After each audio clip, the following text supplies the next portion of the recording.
What's going on, everybody? My name is Gene Martin, president of Route 7 Orlando, and welcome to our Black History Month Member Spotlight featuring Jason Holmes. Route 7 Orlando is a member-based nonprofit organization of men. In our mission, we are a network of gentlemen driven to promote growth amongst the community as well as each other. Tap into the conversation.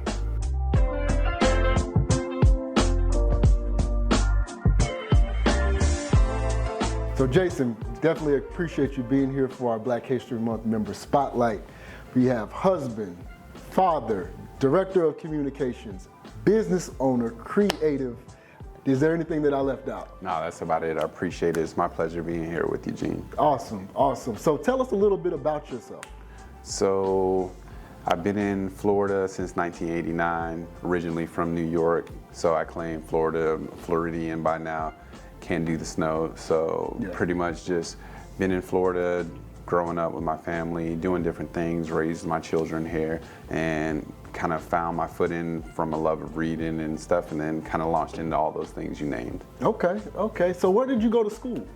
So I actually went to Full Sail University, did my bachelor's in film there, and then also my master's in creative writing.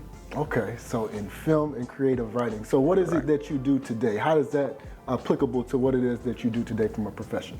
So first, the director of communications with the writing standpoint gives me the ability to do everything from crafting a website, radio campaigns, and my director of communications inside and outside, internal and external communications, everything from emails to crafting the tone and brand for our organization and things like that. So, and then on my personal business side, as a director, filmmaker, producer, all those good things, the film and creative writing aspect allows me to kind of like create content from start to finish. So usually in those industries, most people, they don't do those things. They're looking for projects and different things like that. I have the unique ability to start from the beginning, crafting their idea, making it, bringing it to life, but then also finding those pieces, being the producer on the end that finds everybody that brings it together and brings it to life. Man, I love that. And there's a lot to unpack there. So I want to start with this. Film. I want to take to your passion for film. How did you get involved in film?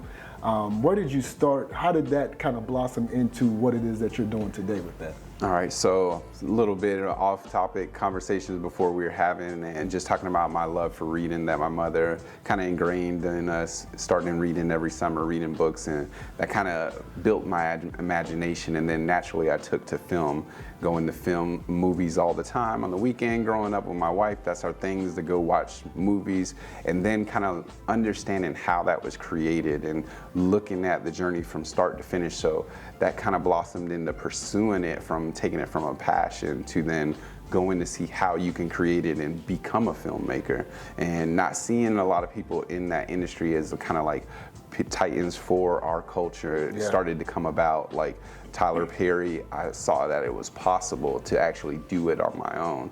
So kind of being in Orlando, Florida gave me a unique opportunity to see Full Sail down the street and go, wow, there's a lot of creatives there doing this, and they're producing people in the industry that are doing these things. So naturally the interest was piqued. I went, found out how to do it, took a behind the scenes tour, and the rest was history. So I started diving into it, looking at how I could do it, and naturally as I walked in there, I kind of rose to the top of those creatives and kind of got a lot of stuff laid on my plate to create and lead others. So it kind of took off from there. That's what's up. That's what's up. So I love that you've been exposed to that. You're able to represent our community in that, because I don't foresee you seeing a lot of black individuals in this space. You did mention role models to a degree when you mentioned Tyler Perry. Any other role models that you looked at when it came to perfecting your craft in this space? So I pull a little bit from everybody, you know, kind of looking at people who specialize in adapting stuff from stories and books, and they have a unique ability to do that. So I look at some of the greats that have done that, but more importantly, I look at people like Spike Lee that kind of take messages and things that are kind of floating around in culture that need to be shifted, or things that might be in the political arena that need to be addressed for the community. So I would say he's my biggest mentor in there, of looking into the work he's done and how he's brought it to screen and then been very successful at it. So I kind of incorporate different things like that, so I can see different things that as a culture we may be struggling with, or that may be things that are always pushed to the side we don't talk about, and I look at creative ways to kind of bring those to life, and seeing him do that and be very successful has kind of inspired me. I love that you're very intentional in regards to the work that you put together. So that's great to hear. Appreciate that. So a question for you, there's a lot that you're doing when it comes to bringing that concept to fruition. Is there any piece of the journey as you're putting these projects together? Is there something that you enjoy a little bit more than the other? Is it the writing of the script? Is it the producing? Is it the editing? Or, I don't know all the terms that come behind it, but is there anything that you're more favorable towards? I say it's two pieces. I would say it's seeing the finished product of the idea of once it comes to a full and completed script, and you kind of did those multiple drafts, and then you're like, this is it. I feel that's exactly what I was trying to bring to life.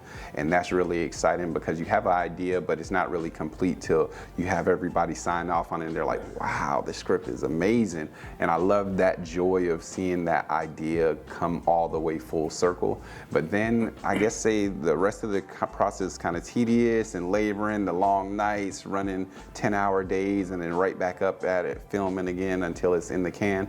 But the most exciting part is when it's finished and you kind of get the opportunity to see people react to it, laugh at the parts that you wrote, and you knew this was like that line that would drive that point home, and it would bring the crowd to life. And when you see that come to fruition, it's like, wow. And I would say that's the best moment. I love that. I love that. And I'm sure that's super rewarding to all those little nuances that you put in there Most and to get those reactions. So any thought behind getting on the other side of the camera? Oh man, no. I'm more behind the scenes. I love to bring the ideas, help people in their lanes, kind of bring to life things I see in them. So the acting portion, not really. I like to be behind the scenes, to be honest. I hear you there. I hear you there. So having all of these different titles, what made you want to create this passion and turn it into a business? Honestly, so when I first started on my journey, I didn't have the education. I was on the journey and trying to figure out how to get there to become a filmmaker before I entered Full Sail. And I connected with an independent film group, and I was more of, I have the idea, can you help me bring it to life? And I teamed up with a guy, he'll remain nameless, but kind of teamed up with him and brought it to life. And as we did it, the process just was horrendous. We saw different people trying to work their way through, and when they first started the idea, they were so passionate about it, but working under him, they saw he didn't know how to manage a team, he didn't know how to manage time, and the project actually was essentially never finished. So to see them and have them come to me and they're like, man, you manage the group very well, you're so inspirational, you help us, we love the idea, but this guy kind of dropped the ball and we weren't able to complete something that we thought was going to be amazing. That kind of hurt. So I actually took that and saw the things I shouldn't do, and it inspired me to get out and do it myself. So I jumped in and I was like, hey, I'm gonna get to do this and I wanna be excellent. I wanna be excellent at it, you know? I love that, I love that. So talk to me about I wanna hear about the wins and the losses when it comes to being a business owner. I mean, the role in itself, the many titles that you have under this business are, huge responsibilities in themselves. Right. But when we talk about the business, what does that look like for you? How have you seen success? How have you seen some areas for opportunity? Okay, so we'll start with the failures. Nobody really talks about those. And in the beginning, you see everything from people just wanting to be in the industry and trying to attach themselves to you, to get on that so-called train if they see it going in the right direction. And in those, I've had an opportunity. When I first started, I created animation full feature film, and I was able to sign Anthony Anderson for a letter of intent to play one of the characters. And I literally walked away from my job. I put in a 2 weeks notice a month early because I got around certain people that were like, hey, we could get you financing, you have Anthony Anderson, there's so many things going for me. I was super excited, walked away from my job, and it all fell through. So I had to turn around and come back to that same job I put that notice in and go, hey, so about that. And it was kind of interesting, and that was a major failure. But then you kind of understand that nobody's going to be more passionate or invested in your own idea or your business than you. True. So there was long nights in working multiple jobs, sleeping on my breaks to make it happen. And the successes started coming when people saw that passion coming off of me and that investment and that dedication. And I was doing those things to make it come to fruition. And it started to come together. And as those wins started piling up, the awards for writing and then some short films and different things like that in those selections, that's when it kind of came together. But that's the nuances and the grind that you have to go through as a business owner to make things happen, you know? Right. So let's talk about some successes. Tell us about some wins that you've had. So I had the opportunity, one of my first major successes was being selected at Key West Film Festival, working with Sabrina Fulton, Judge Belvin Perry Jr., addressing the Stand Your Ground law. Yep. That was major. That was one of my first ones. And just seeing that and being selected to a prestigious festival and being in the room with some directors from the Directors Guild, writers, major actors, and you're so new to it, it kind of took me aback. It was kind of surreal. So I kind of took that in, and then that was the first major one. Then being selected to Peachtree Film Festival, which was one of my more recent wins, and having actors from everything from All American to Nancy Drew, and being in a room of directors and executive producers and having them congratulate you and want to work with you was amazing. And that was my most recent and major one that kind of let me know I kind of arrived. That's what's up, and congratulations on that. That's Thanks, big. I appreciate that. That is huge. So anybody that may be tapping into this, watching this, and wants to get a better understanding of the things that they should do to be in the position that you're in, what are like some key words of wisdom or advice that you would give to get started on this journey? First thing is get started. Because everybody, you want to make sure everything's perfect before you get started, but nothing's ever going to be perfect. Mm-hmm. Write your first draft or connect with the actors and your director of photography, cinematographer, whoever it is. Start working, recraft it, but always keep the end where you're wanting to end up at in mind and revisit that plan, because it's never going to be perfect, but as long as you're consistently working on it, connecting, trying to master your craft, you'll eventually get there. I know the director role seems like the sexy role that Hollywood hypes up and everybody wants to be, but there's so many people that are successful in their own right that work behind the camera, that do the lighting, that do the writing, and if you master those, the rest will work out. But you just have to find your niche, perfect it, and put in the work. Love that. So you mentioned something key, keeping the main thing essentially, keeping that end goal in mind. Correct. What's that end goal for you?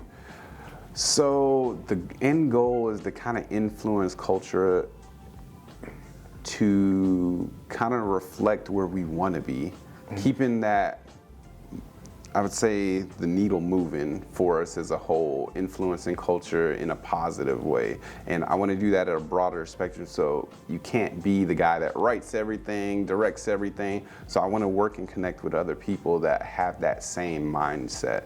And that's the greatest thing. And the end goal would just be connecting with other creatives that are like-minded, you know, and influencing culture, I'd say, would kind of bring it all together. I like that. So we're going to switch gears a little bit. You did mention your family in the beginning of this, in the beginning of our conversation. Tell us a little bit about your family and how they impact you or drive you to be better each and every day. Oh man, that's the key thing, and I try to keep family first. That's one of the main things we talk about in our household. Motivate each other and go in the direction together, teaching each other while we're going. And being a father of 3 and having an amazing wife, those are the people that keep me every day. I think they're everything I push. I would say they're the reason I push and continue, because their belief in me, I would say, would be a better way to say it. And we continue to like spend time with each other, pour into each other, motivate each other, and speak kind of life into each other, and give them the opportunity to see my successes so they could one up. That is the best thing ever. Man, having that foundation, there is nothing like that. There is nothing like that. So you did mention, like, you're juggling a lot, right? you got your director of communications role. You're a business owner, you're a family man. How do you find balance? What does that work? And the term work-life balance is, I don't think that there's any truth to that, because there's no true balance. Right. But how do you manage, putting forth your full effort into your family as well as your other obligations?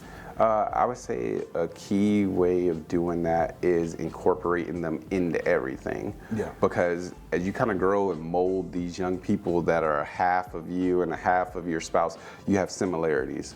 So whether it's genetic or learned, they kind of feed and speak into those things. So I include them. I have them on set with me, enjoying, letting them do their little IG lives and bring their friends and incorporate them. So it's always fun for them to be able to bring friends in, or just enjoy it as a child and go, hey, wow, this is my dad and doing these things, and I get to be on set and enjoy it with them. So that allows you to give that bond in time as well. So we take advantage of that, and they want to see the success of their family members. So it's a great opportunity for them to be there and support me, so they take advantage of that. And then in the down times, we kind of make time and kind of like do family vacations and make that a priority, because if you don't, it's easy to get burnt out doing so many things, burning the candle on so many ends. So we kind of do that and kind of like make sure we find that time for each other and be intentional. I love that. I love that. And that exposure for your kids is so pivotal and key.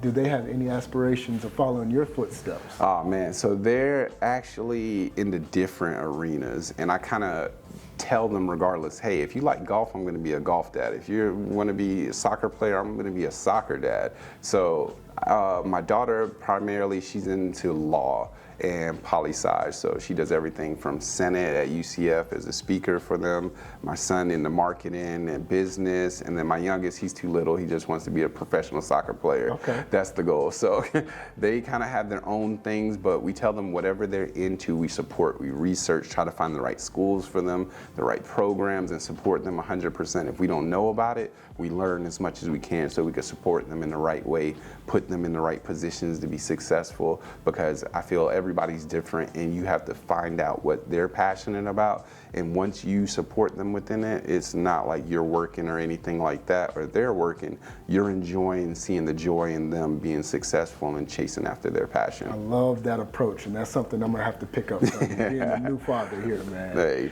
you're going to do a great job. I appreciate that. I appreciate that. So we're going to transition just a little bit more and just talk about Route 7 in itself. Okay. How were you introduced to Route 7, and what made you become a member? So actually Devon Burns, one of the founding members, we used to play football in a league together, and just naturally just connecting, seeing another like-minded brother and talking and continue to build from that. We got to talking about like what we do outside of sports, and on the weekends and everything. And he just told me about a group of brothers that he grew up with that were kind of in that same mindset. And when I heard that, I was like, wow, that definitely sounds like something you don't see on an everyday basis in our community, a whole bunch of brothers coming together to do something positive. So I wanted to know more, and he was like, hey, let's connect. I'm gonna put you onto this.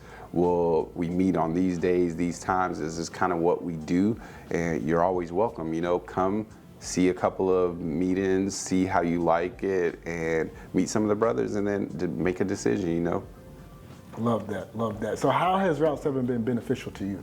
Oh man, just the connections of not really of what people do, but seeing them in their field being successful and them wanting to pour back in the community. So that kind of encourages me and kind of fills me up. So I love that. Okay.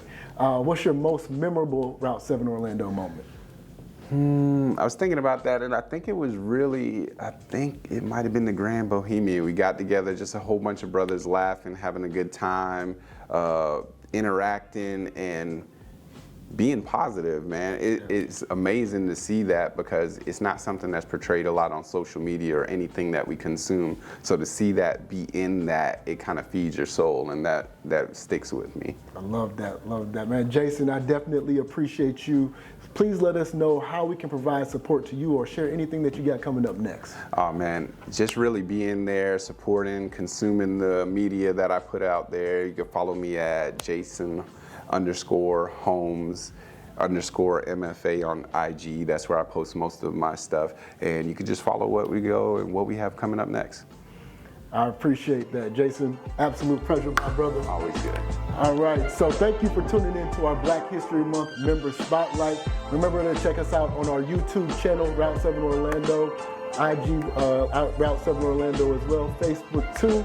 And then tune in to our next accountability meeting Friday, March the 29th. We will see you there for all updates and information, route7orlando.org. Thank you.